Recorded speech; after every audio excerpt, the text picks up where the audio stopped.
I'm Fatima Ishak, I'm from Dundee and I'm an S6 pupil. Hi, I'm Kaylee, and as Chris said, I'm a gold participant from Perth and Kinross, and I've also been a youth ambassador the last 10 months, which has been an absolute honour to do.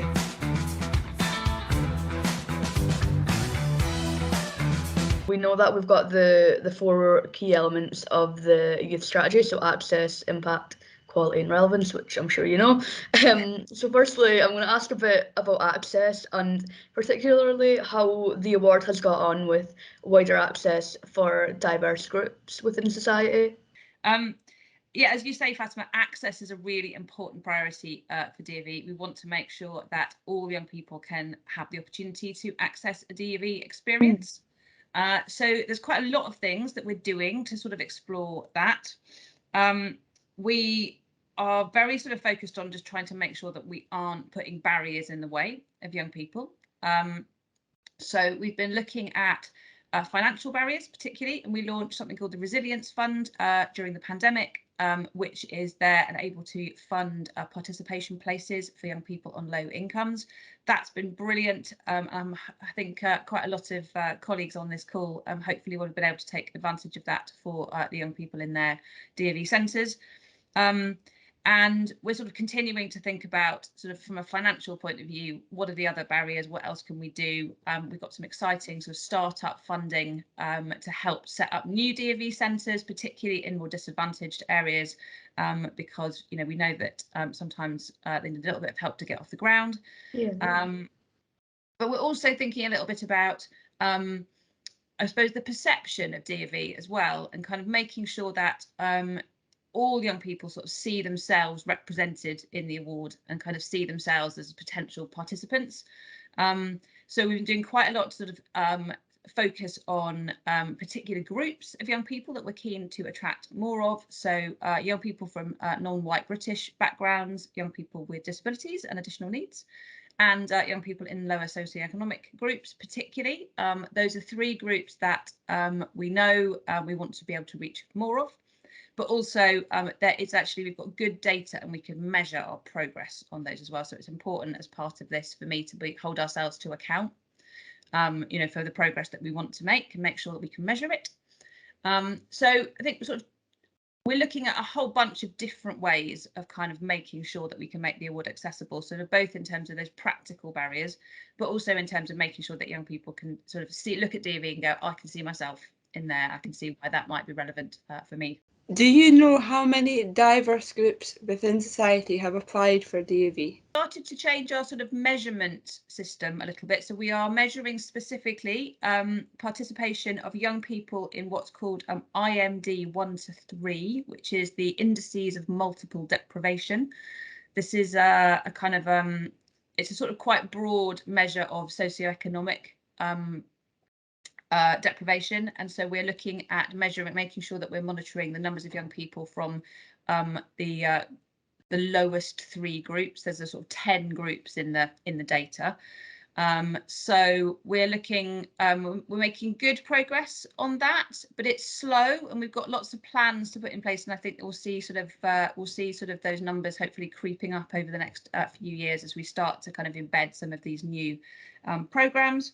But in Scotland, those numbers are going up, which is great, and that was going in the right direction, which I like to see. We haven't got the end of year numbers for this year quite yet, but I'm feeling optimistic because we've been doing a brilliant job. That's really interesting that there is progress with different groups within society wanting to get involved, which is just fab. How we've made the award more accessible and if there have been any challenges, with the last few years.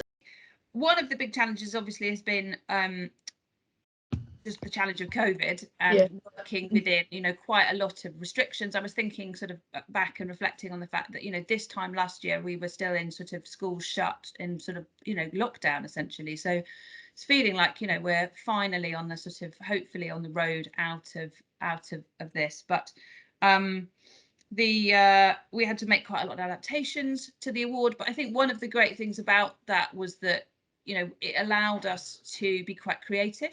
In some ways, sort of adversity is a great sort of opportunity for sort of creativity and innovation. And so it allowed us to think quite creatively about sort of, ways in which we could adjust and adapt the award to mean that young people could carry on doing it when, effectively weren't allowed out of your house, which is slightly problematic for some of our sections.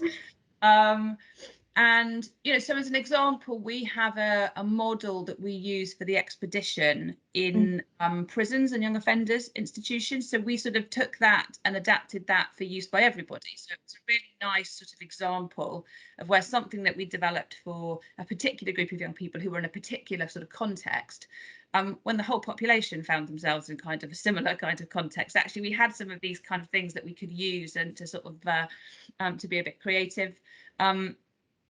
So we've, as I said, we put in place the resilience fund as well. So sort of, and we've got starting to look for sort of specific targeted funding to help us with startup funding for new centres. We've got some exciting work that we're looking at in terms of trying to engage with more community-based youth organisations, which is really exciting, and I think is going to mean that we're going to be able to reach a sort of a group of young people that traditionally it's harder for us to reach. So we've got lots of sort of things in the pipeline and lots of things that we're starting to sort of get up and running, all of which taken together I think are going to be really impactful in terms of making the award more accessible. Why is Youth Without Limits important and needed, and how can the award reach its strategy goals? I'm really proud of Youth Without Limits, not only because we developed it during lockdown, so it was quite challenging in itself, but it was a really collaborative piece of work. So we had kind of people from all over the country and all over DofE, kind of in all sorts of different roles, young people, volunteers, parents, our staff, our supporters and the people who kind of, generously donate to support DofE. Kind of, we had a really big conversation with lots and lots of people about the things that kind of were important and the things that people wanted us to focus on. So I think for me, having a really clear sort of set of ambitions, understanding kind of, what we're trying to achieve, and that helps everybody sort of galvanise behind the same set of goals. And then trying to continue that sort of working collaboratively and creatively to think about, if this is what we're trying to achieve, then kind of what are all the barriers that, might stand in our way, and what are the things that we think are going to be most effective. And we're doing quite a lot of sort of piloting and trying new things and recognising not everything's going to work, but it's a good idea to give it a go and then try and learn from that. And make sure that, we're not sort of scared to try something a bit different. And I think the pandemic's taught us a lot about that. It's sometimes necessity is the mother of an invention, isn't it? And so I think we've seen a lot of people just be really creative and brilliant over the last couple of years. A big thing I've got from it is the amount of feedback that we've wanted to gain from young people, because who better to ask than us, because we're participants, but also to help improve or slightly structure the award more for future participants. So I just love that already in the first year, and especially as you said throughout the pandemic, we've achieved so much already. Yeah, putting young people at the heart of what we do is, I think is the essence of DofE. Without young people there is no DofE, and who better to be able to help us shape and advise and think about, we want the award to be relevant, we want it to be interesting, we want young people to want to do it, and we see the benefits as the sort as adults, I guess, of kind of, what young people get out of it. But, young people are by far better as sort of ambassadors and sort of, people to encourage their peers and others to get involved. We chose the name Youth Without Limits sort of very deliberately, because I think it really captures that sort of energy and spirit of young people. And, young people have had a really rough ride over the last 2 years and have missed out on lots of really important things. And I think one of the things I was most proud of kind of over the last is just how, we were determined when all of this sort of happened that we were going to keep the award going. And then we were going to, it was going to be a really important sort of piece of sort of opportunity and structure for young people, when actually a lot of other structure and sort of that scaffolding that you sort of rely on in day-to-day life was sort of stripped out from underneath everybody. And so that sense, I think, of us coming together as a staff team with our network and our volunteers and with young people to sort of make that happen, I think it's a really good articulation of kind of like the sort of that feeling in DofE that we're a sort of a big family essentially, and everybody's sort of pulling together for the same goals, which is a really lovely feeling. And I think it's been the reason that we've managed to be successful. So we've got our awards at my school started again, and I think this year we've got the highest numbers we've ever had, which is amazing given the circumstances. And I think it just shows how relevant the DofE is just now. Is DofE relevant in terms of opening up opportunities for young people?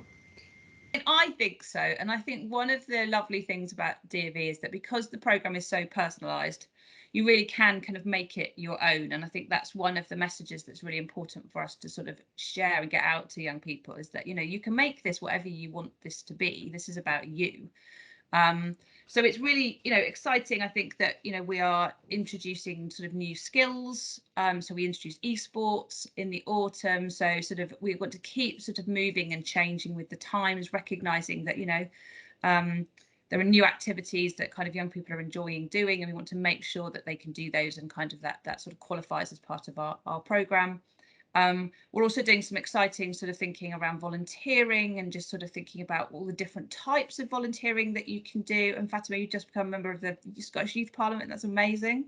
But there's lots of these sorts of opportunities, that kind of formal and informal, that and we know young people are really interested in things like climate change and equality and diversity. So I'm excited about sort of starting to explore more about how we can help young people find sort of opportunities to volunteer, that are a bit more kind of varied, I suppose, and perhaps a bit sort of beyond perhaps what we traditionally have thought about as volunteering. DofE ultimately is about sort of opening up young people's horizons. It's about sort of, giving young people the chance and the encouragement and the sort of, confidence to try new things. And, sort of, if you don't try it, how do you know if you don't like it? It's sort of, and and we have these lovely stories from young people who've sort of discovered something about themselves through the award, or discovered something that they just had never tried before, and now they absolutely love, and can't believe that sort of life was complete without it. So I think that's the bit I really like about the award, and that's why I think it sort of continues to be relevant, because it kind of changes and adapts with